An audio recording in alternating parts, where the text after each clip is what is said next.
Rick and Morty Worlds Apart Issue 4. For some reason, the Ricks are given the credit for the people of this planet achieving a true utopia that benefits both the planet and all of its citizens, when the citizens were the ones that achieved that.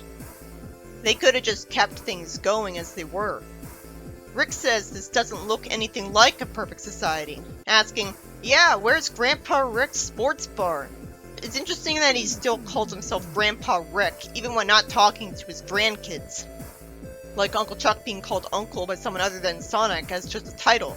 He asks where he gets buffalo wings. The talking Jewel says he was being unclear, and reveals that only by rejecting Rick ways were the two societies able to unite and evolve in peace. They're naturally horrified at this.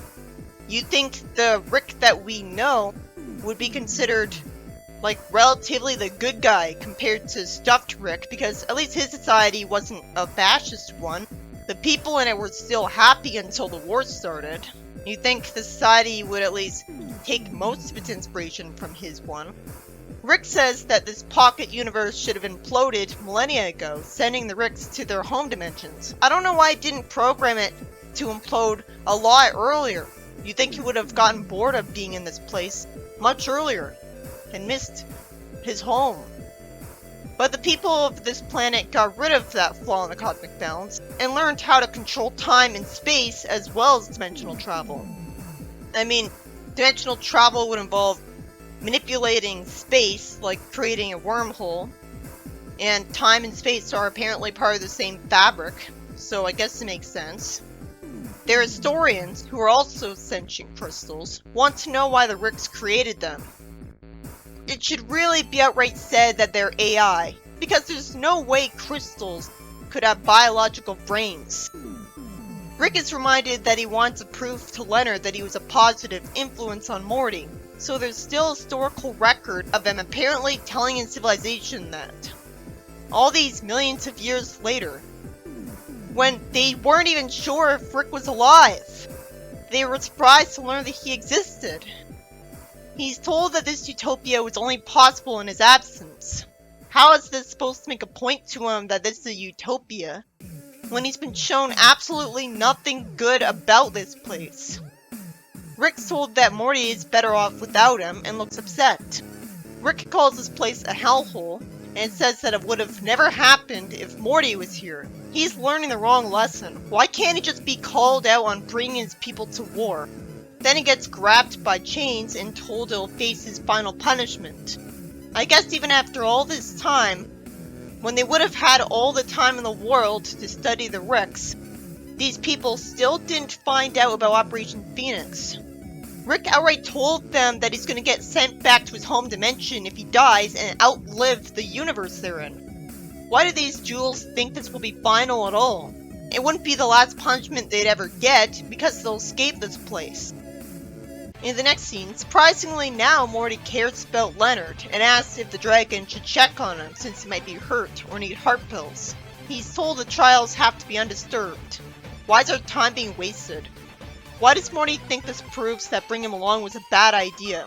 He needs his help, and he made it very clear he didn't want to do the trials himself. Wouldn't he continue being thankful? Leonard goes up to him and falls to his knees, and Morty kind of hugs him. And he gives Morty the dragon beads. Then all of a sudden we're told the backstory of Lady Findom. She used to be a cabbage picker toiling in the fields, never dreaming of a life beyond that. But then she heard a stirring from the skies, and it sounded like the gods were at war. And then a dragon fell and conveniently landed in her farm, and created a burning crater, and one cabbage remained. Naturally, she would have been really upset that a huge amount of money's worth of cabbages would have been destroyed. With a soul swallow, though, she felt power, something she never had before, and the former cabbage pickers gave it to her. Why did she just now feel like the dragons are at the Mouth Mountain? If it was that easy, what took her so long? That's ridiculous. I get her using the soul swallow for the first time to restore all of the cabbages that vanished, but all it does is drain power from a dragon. That's it. I can understand maybe she wanted revenge on all dragons because one dragon fell on her farm. Like she wanted to make sure that a burning crater would never appear again. I guess the backstory makes sense, but it's not quite dwelled on enough though. It's still just a story where the villain conveniently gets him a MacGuffin. The Ricks are told that for the betterment of the multiverse, they'll be trapped here to live among their betters forever. Their punishment is that they have to learn from the people around them and grow, because revenge only causes more of it. Why are the Ricks not restrained by chains anymore? I don't get it. Teddy Rick actually becomes useful, activating a cybernetic upgrade he has that lets him send a huge sword out of his finger that wouldn't have anywhere to fit in his body, so I guess it was extremely compressed. Much like how the portal fluid must be extremely compressed to fit in the part of the portal gun it's in. And then it would have to expand to become a portal that's way bigger than the container it's trapped in. It would expand and thin out. And he scratched it along the floor to torment the people here with sonic frequencies. Why is he smirking instead of miserable at hearing this himself? I guess part of the upgrade is that he can't hear it. I just have to assume it's cybernetic, or it won't make sense. Rick looks surprisingly scared when he's told to grab a weapon and ruin this place.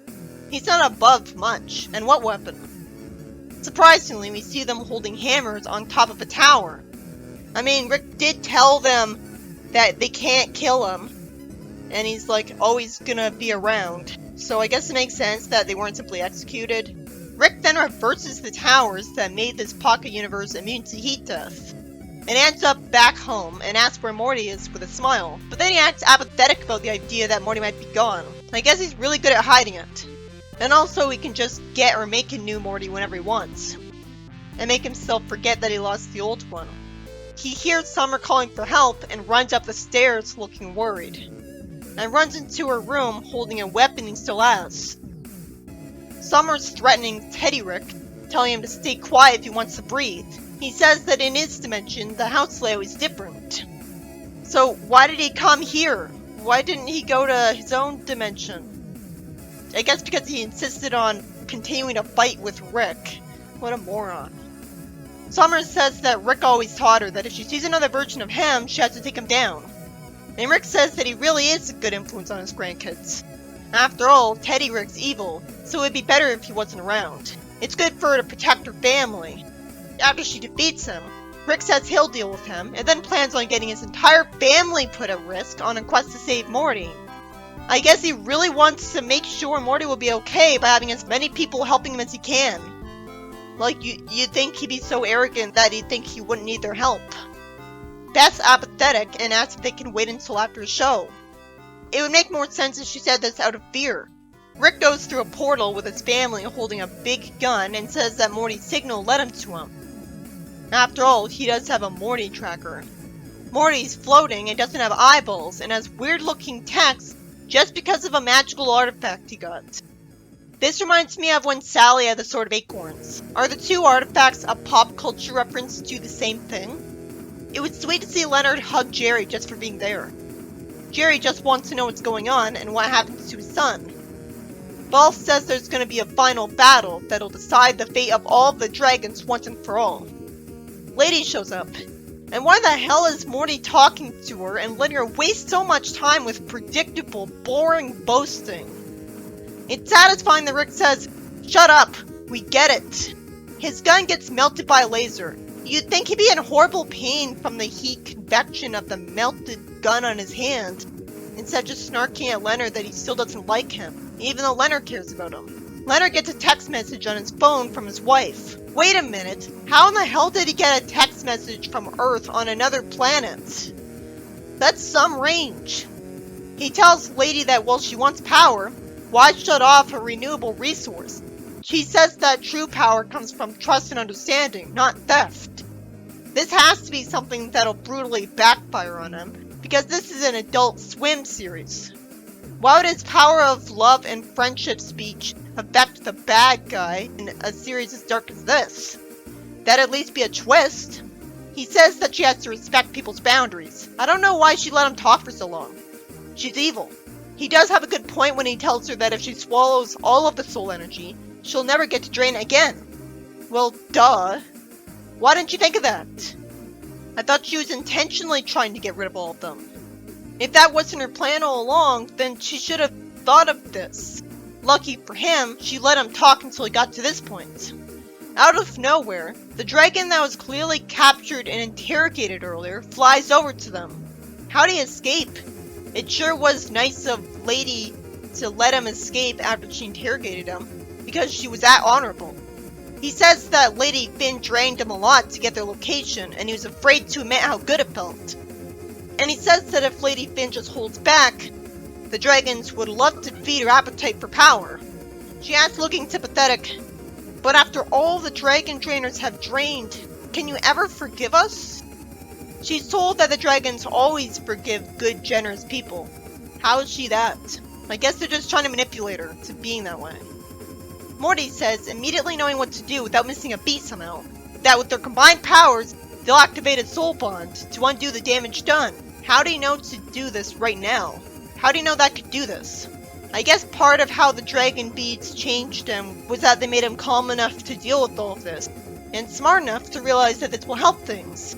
Then after the soul bond was used as a Deus Ex Machina, the story cuts to Morty back at home with his family. That's satisfying. They finally got back home.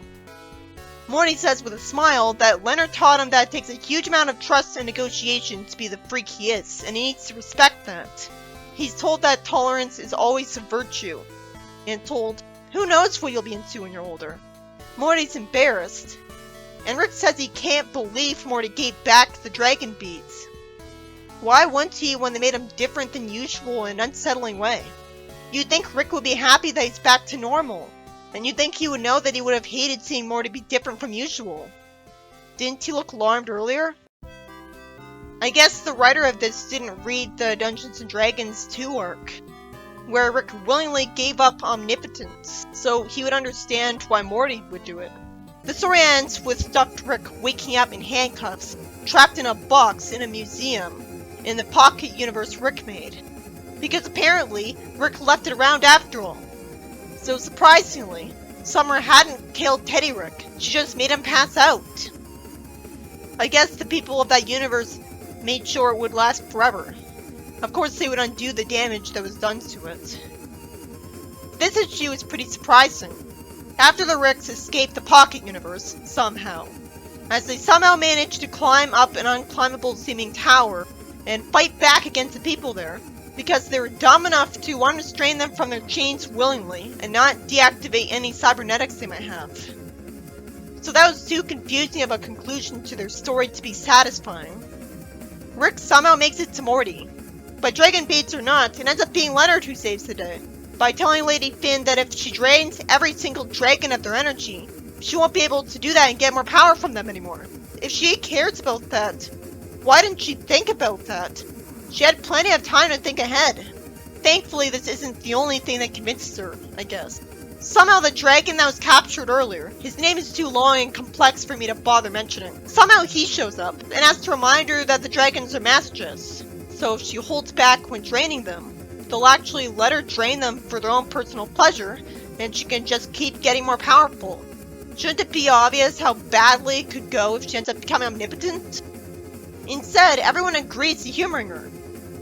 Morty has the power of the dragon beads. He should have explained in a thought bubble that trying to kill her would be too risky, especially with his family here at risk. And of course Morty wouldn't want to kill somebody if he doesn't have to. So instead he uses the dragon beads and combines it with a soul bond to magically undo all of the damage that Lady Finn did. Which is good news for the dragons.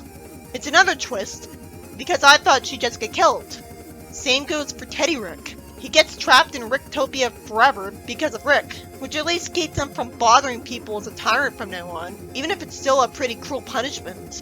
At least I finally saw the end of the story arc. But Rick managing to escape the pocket universe when he was at the mercy of the people there was so confusing that it didn't really register to me as memorable and logical and satisfying. It doesn't have as much impact. Why wouldn't they figure out how to deactivate his Operation Phoenix after all this time? Why wouldn't they just keep him restrained in the chains when they could activate them at will?